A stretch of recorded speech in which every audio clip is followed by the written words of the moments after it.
This is Optimal Health Daily, episode 1089, Why Front Squats Are the Most Underrated Exercise Around, by Bach with RomanFitnessSystems.com. And I'm Dr. Neil, your very own personal narrator.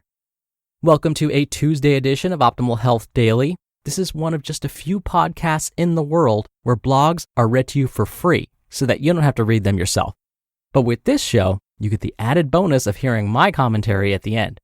Oh, and on Fridays, I usually answer your questions. Now, to check out our other shows, just search for Optimal Living Daily wherever you're hearing this. But for now, let's jump right in and get to today's post and start optimizing your life. Why Front Squats Are the Most Underrated Exercise Around, by Bach with RomanFitnessSystems.com. We've all seen it. An overzealous lifter in the squat rack, 4 plates deep on each side, bellowing out a battle cry as if entering battle against Gregor from Game of Thrones. Now, when we see this, one of two things happen. 1, an underwhelming, not-so-deep quarter squat, or 2, a hybrid good morning that resembles Miley Cyrus twerking at the VMAs rather than a true squat. My point isn't to make fun of these well-intentioned lifters. Rather, is to bring attention to this commonly butchered exercise. Despite being crowned the king of all exercises, few techniques are butchered as poorly as the back squat. The risk-reward ratio. All training, and all decisions in life for that matter, is weighed on a risk-reward ratio. If the risk of a decision outweighs the reward, then it should be reconsidered. Let's use a night out on the town as a comparison. Are you putting back tequila shots every time you make your way to the bar? Or are you staying with a glass or two of bourbon? Neat, of course. With tequila, your hangover's going to be a killer.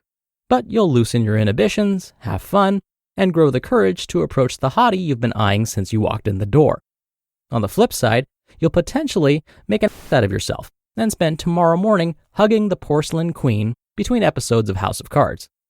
With the bourbon, you'll get a little loose, but head home early, sleep well, and crush life tomorrow.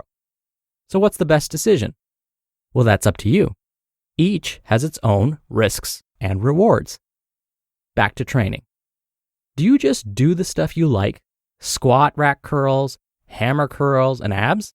Or do you do the hard lifts, like chin-ups and deadlifts? Curls and abs might give you a temporary pump, but those results are short-lived. Perform the big lifts, and you'll stimulate a massive influx of anabolic hormones and, by all accounts, get more bang for your buck. So what's the best decision? This one's not up to you. The best decision is to crush the big lifts, then do some curls for them biceps. And on to squats. Do you do back squats because your coach says you have to if you want to be a real lifter? Or do you do a lift that better matches your goals and mobility restrictions? Well, back squats are awesome. No doubt about it. But you probably do them wrong. You round your back into lumbar flexion, shift your weight forward onto your toes, and feel like trash after each workout. But hey, the internet says you have to, so that definitely falls under reward. The better option would be to pick a harder exercise that improves your thoracic extension and posture, crushes your legs and abs, and leaves you stimulated rather than annihilated. In this case, the front squat wins over the back squat, when the back squat is a better choice for you. Before you crucify me and quote your favorite training manual, consider the following exceptions. 1, if you're a competitive or aspiring powerlifter, by all means, go back squat. It's your direct competition. Ignoring your main lift would be like telling Aaron Rodgers to stop throwing a football. 2, if you can back squat without pain, butt wink, or turn it into a good morning, then by all means, back squat. I find the number of people in this category few and far between. Why you should front squat instead of back squat. 1, improved posture. You spend the majority of your day as an internally rotated ball of flesh, caffeine, and flexion. The same movement pattern you're stuck in all day is exacerbated by the heavy compressive load and trunk flexions of a back squat. Compression and shear stress are a common recipe for disc injury that leaves a lot of lifters in the physical therapy clinic instead of the gym. 2, the anterior load of the front squat keeps your spine more vertical.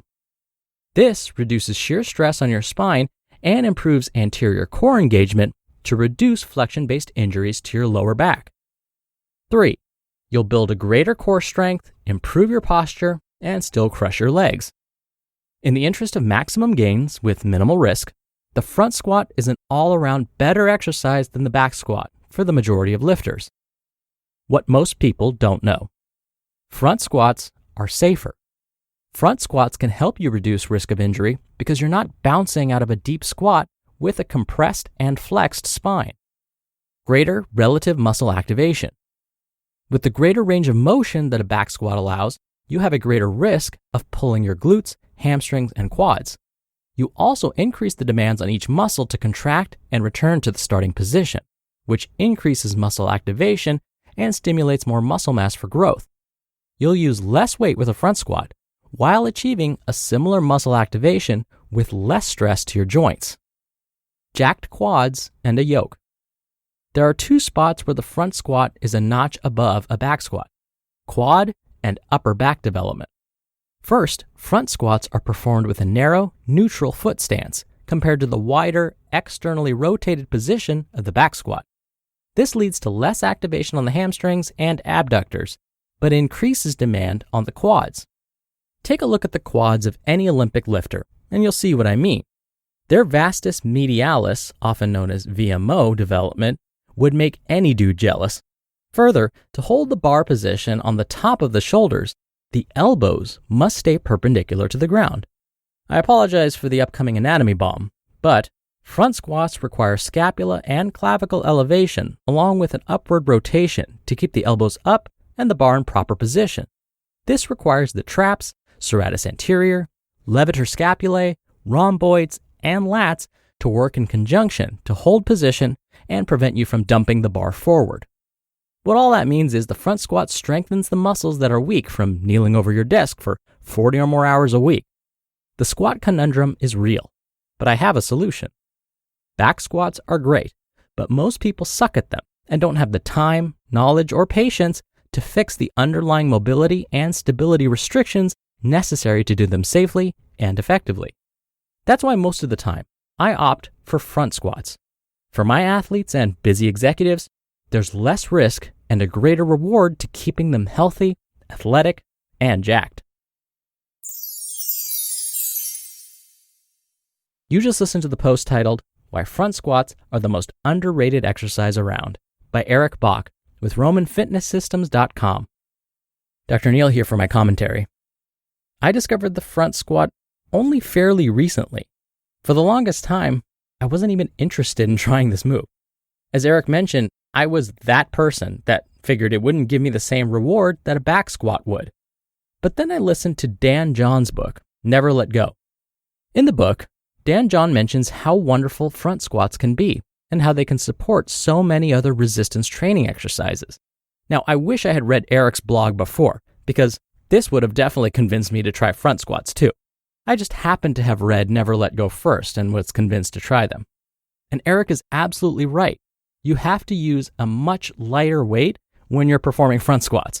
So if you want to try this, go very easy at the beginning. In fact, start with just the bar, or you can perform goblet squats. Those can help get the body used to squatting while holding a weight in front of you. Now, your feet will be wider when you perform a goblet squat when compared to a front squat, but again, you'll at least feel the difference.